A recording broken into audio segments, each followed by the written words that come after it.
আচ্ছা, এবার আমরা এই ম্যাটারটা একটু লক্ষ্য রাখি। দেখেন খুবই সহজভাবে কিভাবে সলভ করা যায়। এখানে x প্লাস 2/x ইকুয়াল 3 দেওয়া আছে, আমাদের x কিউব প্লাস 8/x কিউবের ভ্যালু বের করতে হবে।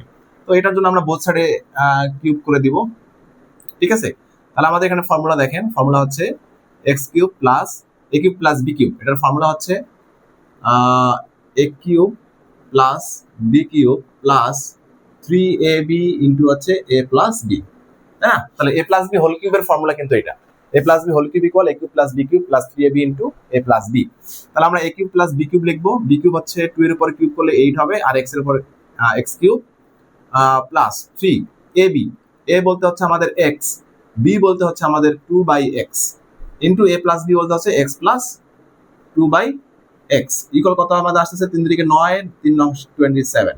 এবার আমাদের সলভ করলে হয়ে যাচ্ছে x কেটে গেল, তাহলে x কিউব প্লাস হচ্ছে 8/x কিউব প্লাস এখানে শুধু 3 থাকতেছে, 3 ইন্টু 2 তার মানে 6 থাকতেছে, ইন্টু x প্লাস 2/x এর ভ্যালু দেওয়া আছে কত, 3 দেওয়া ছিল, এটা 3 বসাই দেন 27।